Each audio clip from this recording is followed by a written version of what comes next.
ஜோதி அருட்பெரும் ஜோதி தனிப்பெரும் கருணை அருட்பெருஞ்சோதி எல்லா உயிர்களும் இன்புற்று வாழ்க. வள்ளல் மலரடி வாழ்க வாழ்க. எல்லாம் வல்ல அருட்பெரும் ஜோதி ஆண்டவருக்கும் வாடிய பயிரை கண்டபோதெல்லாம் வாடிய வள்ளல் பெருமானாருக்கும் சீர்மிகு சென்னையை தருமமிகு சென்னையாக்கி வாழ்ந்து வழிகாட்டி கொண்டிருக்கின்ற அருள் ஜோதி அண்ணாலய சதீஷ்ராஜ் அடிகளார் ஐயா அவர்களுக்கும் தயவு கருணை அன்பு அருள் உணர்வோடு இந்த சித்திரை மாநாட்டினை நடத்தி கொண்டிருக்கின்ற கண்ணதாசன் ஐயா மற்றும் அவருடன் இருந்து தொண்டு புரிந்து கொண்டிருக்கின்ற அனைத்து அருளாளர்களுக்கும் ஆன்மநேய ஒருமைப்பாட்டு உணர்வோடு இங்கு வந்து அமர்ந்துள்ள அனைத்து அருளாளர்களுக்கும் தயவான வந்தனத்தை தயவோடு தெரிவித்துக் கொள்கின்றேன். இன்னைக்கு சித்திரை 1, ஆண்டுக்கு ஆண்டு 1000 வருகுது சுபதினம், அடுத்தவர் நலனை நினைப்பவர் தமக்கே ஆயுள் முழுக்க சுபதினம். இன்னைக்கு சித்திரை 1 தமிழ் புத்தாண்டு. இந்த நாளை எதற்காக நம்மளோட கண்ணதாசன் ஐயா ஒரு சித்திரை மாநாட்டு நாளா தேர்வெடுத்திருக்காங்கன்னா, வள்ளல் பெருமானாரோட வழியை எல்லாரும் கடைபிடிக்கின்ற பொழுது வருடம் முழுக்க அவங்களோட வாழ்நாளானது ஒரு இனிமையான நாளாக இன்னைக்கு வாழ்த்துகின்ற வாழ்த்து பூரணமான வாழ்த்தா அமைஞ்சு வருடம் முழுக்க காலம் முழுக்க அவங்களுக்கு நிறைஞ்சு விளங்கணும்ன்ற பெரிய மனசோட தான் நம்மளோட கண்ணதாசன் ஐயா சித்திரை 1 ஒவ்வொரு வருடமா அற்புதமான ஒரு முத்திரை மாநாடா சிறப்பா நடத்திக்கிட்டு இருக்காங்க. அது எல்லாருக்குமே ஒரு பெரிய ஆசீர்வாதமான விஷயம்தான். ஏன்னா சிதம்பரம் உலகத்துக்கே ஒரு மைய புள்ளியான ஒரு ஈர்ப்பு இருக்க ஒரு ஸ்தலம். இது சாதாரணமான ஸ்தலம் கிடையாது. இந்த இடத்துல இந்த மாநாடு நடத்துகின்ற பொழுது எல்லோருக்கும் அருளானது பரவி நிறைஞ்சு விளங்கணும்ன்ற அவரோட உள்ளம் இறைவனோட ஒரு பெருந்தயவு. அந்த நிகழ்ச்சியில நம்ம எல்லாருமே ரொம்ப நிறைவா கலந்துகிட்டு இருக்கோம். எதற்காக வள்ளல் பெருமானாருக்கான ஒரு விஷயமா மாநாடு, கூட்டம், நிகழ்வுகள், தொடர்ந்து இது மாதிரி நிகழ்ச்சிகள் எல்லாருமே எதற்கு பெருமானாரையே எடுத்துக்கிட்டு ஐயாலாம் செயல்பட்டுக்கிட்டு இருக்காங்க. எதனால இந்த செயல்பாடுலாம் ரொம்ப முக்கியமா இருக்குன்றது நாம எல்லாருமே அதற்கான சிந்தனையில இருந்துகிட்டே இருக்க வேண்டியது இருக்கு. அது எதுவா இருக்குன்னா பெருமானார் நமக்கெல்லாம் சொல்லி கொடுத்த அந்த ஜீவகாருண்யம் தான். ஜீவகாருண்யத்துல எல்லாரும் தழைச்சி ஓங்குகின்ற பொழுது உலகம் முழுக்க நிறைஞ்ச ஒரு சந்தோஷம் நிறைஞ்சி வழியும். நம்ம எந்த நிலையில ஜீவகாருண்யத்துல இருக்கோமோ அந்த நிலையிலிருந்து நாம நம்மளை உயர்த்திக்க வேண்டியது ஒவ்வொருத்தரோட ஒரு அவசியமான ஒரு தேவைன்னு சொல்லணும். நம்மளோட நிலையிலிருந்து நாம உயர்த்திக்கணும். நம்மளோட குழந்தை ஆளும் வளரணும், அறிவும் வளரணும், அதுதாண்டா வளர்ச்சின்னு சொல்ற மாதிரி நம்ம குழந்தை ஒவ்வொரு படியா வளர்ந்தாதான் ஒரு தாய்க்கும் ஒரு தந்தைக்கும் சார்ந்து இருப்பவர்களுக்கும் சந்தோஷம். அது போல நம்மளோட அறிவு வளர்ந்து விரிஞ்சு மலர்ந்து இருக்கும் பொழுதுதான் அது சமுதாயத்திற்கு ஒரு நல்ல மனமுள்ள மலர்ச்சியா இருக்கும். அதனால நம்ம எல்லாருமே ஜீவகாருண்யம் சிறந்து விளங்கணும்னு சொன்னா நம்மளோட வாழ்க்கையோட நிலையானது மனம்ங்கிற ஒரு வழியில செயல்படாம நம்மளோட வாழ்க்கையானது அறிவுங்கிற ஒரு நிலையில நின்று விளங்குகின்ற பொழுது நாம ஜீவகாருண்யத்துல பூரணத்துவம் அடைஞ்சே தீருவோம். ஏன்னா எந்த செயல் செய்தாலும் இதற்காக தான் நாம் ஐயா சொல்றாங்க, ஜீவகாருண்யம் செய்யும் பொழுது தந்தை தாய் தடுத்தாலும், தாயை தந்தை தடுத்தாலும், மகனை பெற்றோர்கள் தடுத்தாலும், குருவை சிஷ்யன் தடுத்தாலும், சிஷ்யனை குரு தடுத்தாலும், யாரை யார் தடுத்தாலும் ஜீவகாருண்யம் செய்யணும்னு சொல்றாங்கன்னா, ஏன்னா ஜீவகாருண்யம் செய்யும் பொழுது பல சூழ்நிலைகள் நம்மள சூழ்ந்து இருக்கும். ஏன்னா தர்மம் செய்வோரை தடுத்து நின்றேனோன்னு ஐயா சொல்றாங்க. தர்மத்தை தடுக்கிறதும் தப்பு, தர்மத்தை மற்றவங்க தடுத்தாங்கன்னா அதை நாம செய்யாம இருந்தாலும் தப்பு. அப்ப இத நாம எந்த காலகட்டத்துக்கும் செய்யாம அத ஒரு ஒரு நல்ல ஒரு வைராகியமான உணர்வோட நாம ஜீவகாருண்யத்தை சிறமேற்கொண்டு நம்மளோட வாழ்க்கை நெறியானது நின்று விளங்கணும். இப்ப கண்ணதாசன் ஐயா மாதிரி இருக்கவங்க எல்லாம் பெரிய தயவோட ஐயா ஒரு திருமணம் கூட செய்து கொள்ளாமல் தன்னோட வாழ்க்கையை வள்ளல் பெருமானாருக்காகவே அர்ப்பணம் செஞ்சுட்டு வாழ்ந்துகிட்டு இருக்காங்க ஒவ்வொரு வருடமும். ஏன்னா ஒரு இல்லறத்துல இருக்கும் பொழுது இது மாதிரிலாம் செயல்படுறதுங்கிறது ஒரு சாதாரண விஷயம் சொல்ல முடியாது. இல்லறத்தை கடந்து அவர் இந்த சேவை செய்கின்றார். இல்லறத்துல இருக்கிறவங்க எல்லாரும் பூரண நிலை அடையணுமே, எல்லாரும் பூரண நிலை அடைஞ்சா வள்ளலாரை பத்தி தெரிஞ்சுக்கிட்டா அவங்களோட நிலையெல்லாம் சிறப்பா இருக்குமேன்றத உணர்ந்து பெரிய தயவோட இந்த அற்புதமான நிகழ்ச்சிய ஐயா நிகழ்த்திக்கிட்டு இருக்காங்க. இது சாதாரண விஷயம் இல்ல. தனக்குன்னு ஒரு தன்னை மதியாது இருத்தல்னு சொல்லுவாங்க இல்லையா, அந்த நிலையில இருந்து இந்த ஜீவகாருண்யத்தை ஐயா ரொம்ப சிறப்பா செயல்படுறாங்க. நாம ஒவ்வொருத்தருமே நம்மளை யாரு எப்படி தடுத்தாலும் இந்த ஜீவகாருண்யத்துல இத நான் செஞ்சே தீருவேன். ஏன்னா தடுக்கிறது எதுவா இருக்குன்னு சொன்னா நாம சொல்லிடலாம், என்னோட மனைவி சரியில்லை, நான் எப்படி செய்ய முடியும், என்னோட குடும்ப சூழ்நிலை சரியில்லைன்னு சொல்லிட்டு எல்லா சூழ்நிலைகளையும் எங்கே கருணை இயற்கையில் உள்ளன அங்கே விளங்கி அருட்பெரும் சிவமேன்னு ஐயா சொல்றாங்க. அப்ப இயற்கையாவே சிவம் கருணையாக தான் விளங்குது. அப்ப அந்த கருணையை தாண்டி நமக்கு பல சூழ்நிலைகள் வருதுன்னு சொன்னா அது நம்மளோட கர்மாவோட சூழ்நிலையா தான் இருக்கு. அப்ப அந்த கர்மாக்களை எல்லாமே நாம் ஏற்றுக்கொண்டு அந்த ஒவ்வொரு படிக்கலையும் நாம என்ன பண்ணணும், எல்லாமே அதை அடுத்தடுத்தடுத்து நம்மளோட வளர்ச்சியானது ஜீவகாருண்யத்துல அதுல நம்ம படியில அடுத்தடுத்து மேன்மை நிலைக்கு போய்கிட்டே இருக்கணும்ன்றதுல நாம எல்லாம் ஸ்திரமான ஒரு வைராகியத்துல இருக்கணும். ஐயா மாதிரி இருக்கிறவங்க செய்யற ஜீவகாருண்யத்துக்கு நான் என்னால முடிஞ்சத அவர் ஒவ்வொரு வருடமும் அண்ணாலயத்துக்கு வருவாங்க. அவரு நம்ம இடத்துக்கு மட்டும் பல இடங்களுக்கும் ஐயா அவங்க கூட இருக்கிறவங்களை எல்லாருமே அழைச்சிட்டு போய் பேசி எல்லாமே செயல்பட்டு செய்யறாங்க. நாம எல்லாருமே முடிஞ்ச உடனே சித்திரை வருதுன்னு தெரிஞ்ச உடனே இந்த முறை எனக்கு அதுதான் தோணுச்சு. ஏன்னா அவங்க அன்பா வரும் பொழுது நாம அங்க இருக்க முடியாத சூழ்நிலையும் இருக்கு. அப்ப எனக்கு ஒரு விஷயம் என்ன தோணுச்சுன்னா, ஐயா நாம அப்படி சொன்னா அவங்களுக்கு எவ்வளவு பெரிய மனசுக்கு மகிழ்ச்சி வரும் இல்லையா. அப்ப நாம ஐயா வரும் பொழுது கொடுக்கிறோம், அதை தாண்டி ஒரு படி ஜீவகாருண்யத்துல நின்னு நாம ஐயா வள்ளலார் பாலையா வராங்க, வணக்கம் வணக்கம், மகிழ்ச்சிங்கயா மகிழ்ச்சிங்கயா. அப்ப நாம அந்த ஜீவகாருண்யத்துல இருந்து ஒரு படி மேல போயிட்டு எப்படி தோணுதுன்ட்டா, அம்மா நம்ம இந்த தொண்டுக்கு நம்மளோட செயல்பாட்டுக்கு இந்த காணிக்கையோட உதவி அப்படின்னு அவர் சொல்றதுக்கு முன்னாலேயே சித்திரை மாசம் வருதுன்னா மார்கழி 1ஆம் தேதியே ஐயா உங்களுக்கு கொடுக்க வேண்டிய காணிக்கைய நாம சிறப்பா கொடுத்துடலாங்கய்யா, அதனால உங்களுக்கு வர சூழ்நிலை இருந்தா இந்த பக்கம் வாங்க, இல்லைன்னா உங்களோட பணியை பாருங்கயான்னு சொன்னா அந்த உயிருக்கு எவ்வளவு ஒரு நிறைவு இருக்கும் இல்லையா.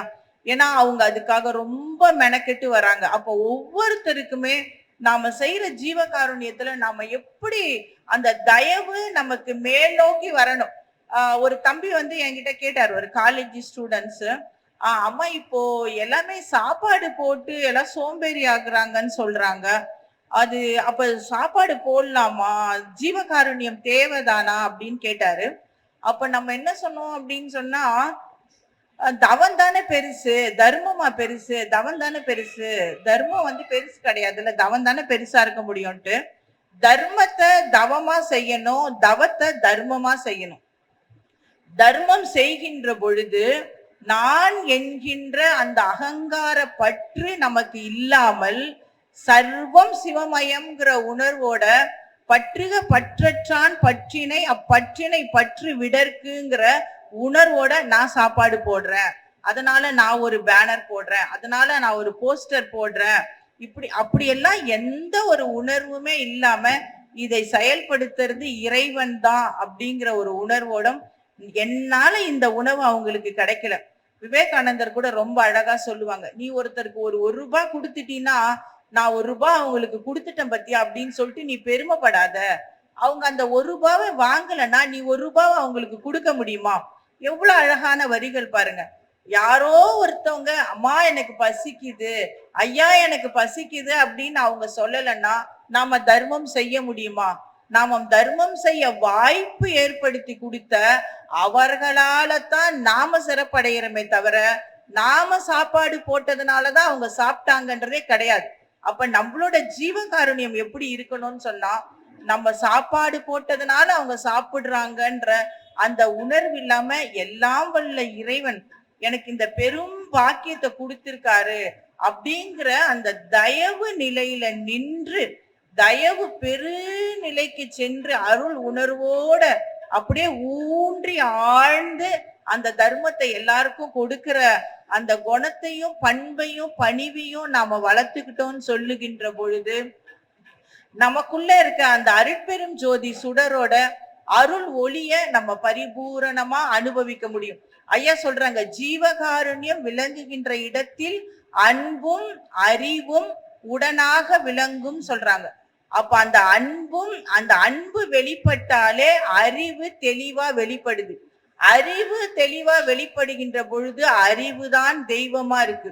ஜீவகாருண்யம் செஞ்சா உனக்கு மோட்ச வீட்டோட திறவுகோல் கிடைக்கும்னு சொல்றாங்க. எந்த மோட்ச வீட்டோட திறவுகோல்?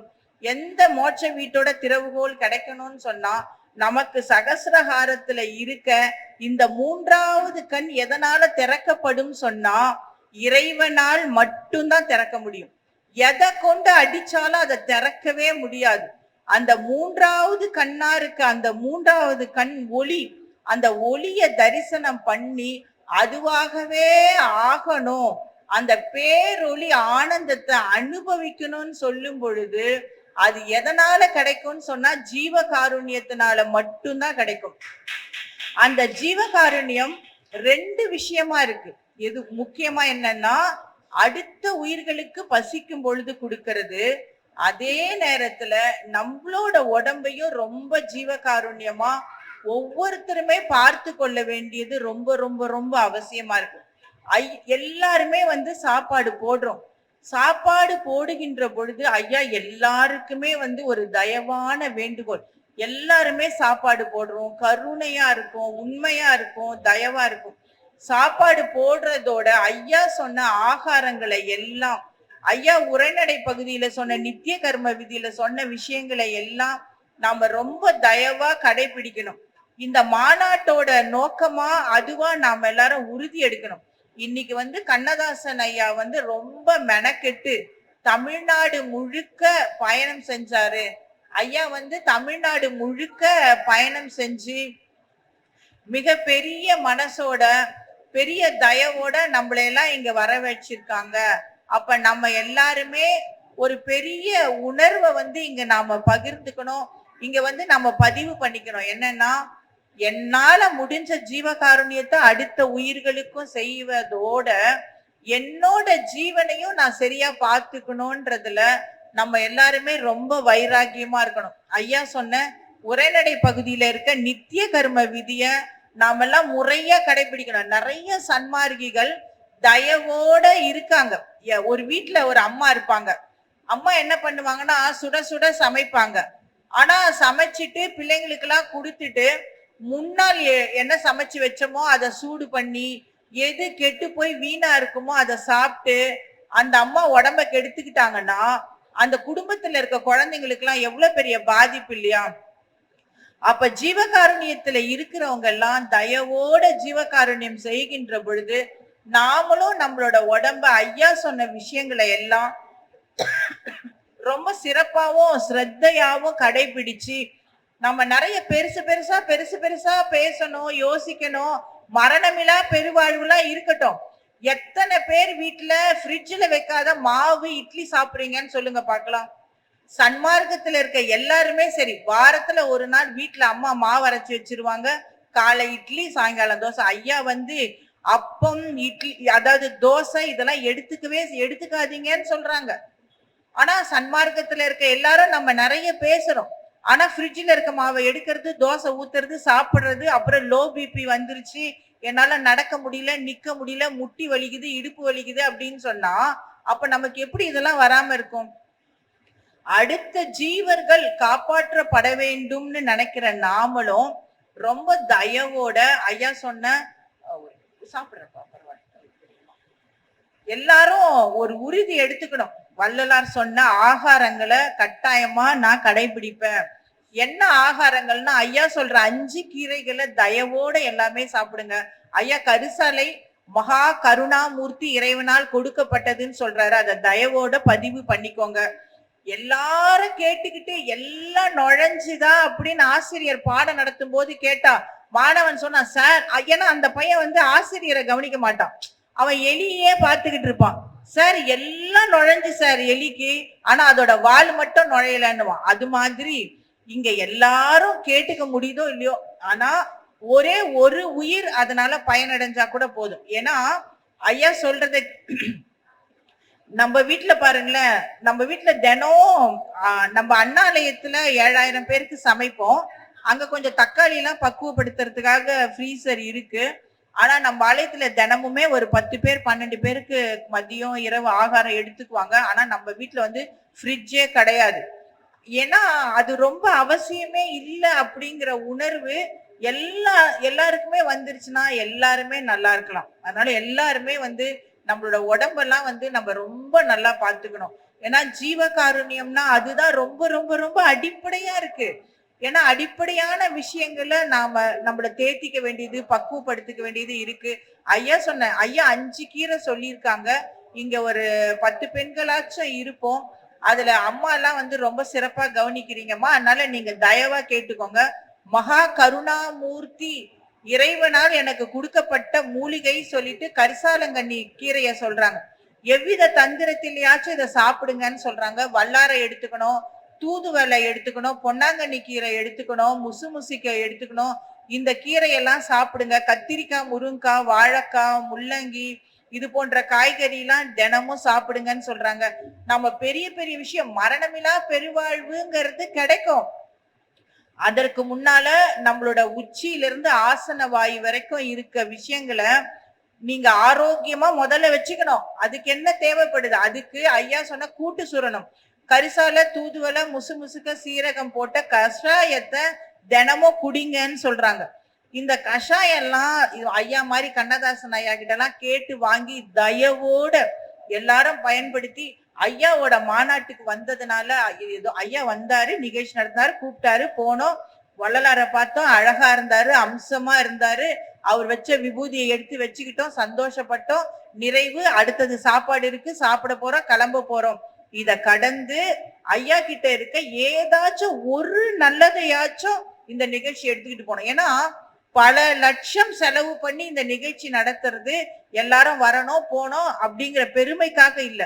யாராச்சும் ஏதாச்சும் ஒன்னாச்சும் யாரோ ஒருத்தர் சொல்லி கொடுத்துதான் இன்னைக்கு வெள்ளை ட்ரெஸ் போட்டாதான் நல்லது, சன்மார்க்கத்துல நடக்கிறது சிறப்பு, கம்மல் மூக்குத்தி எல்லாம் வேண்டாம், 9 துவாரம் போதும், அதுக்கடுத்தது எதுக்கு உனக்கு துவாரம் சொல்லி யாரோ ஒருத்தர்ல என்னோட கணவர் சொன்னதுதான், வேணாமா ஐயா கம்மல் மூக்குத்தி எல்லாம் போடக்கூடாது சொல்லிட்டாரு, வெள்ளை உடதாமா போடணும்னு சொன்னதை கேட்டு ஒருத்தவங்க சன்மார்க்கத்திலிருந்து சொல்லும் பொழுது கேட்கறதுனால பக்குவப்படுற மாதிரி இந்த நிகழ்ச்சியில யாராச்சும் ஒருத்தராச்சும் சன்மார்க்கத்தோட அடிப்படைகள்லாம் எடுத்துக்கிட்டு இதெல்லாம் கடைபிடிச்சா நல்லது அப்படிங்கிற உணர்வு இந்த தேதிக்கு ரொம்ப சிறப்பு.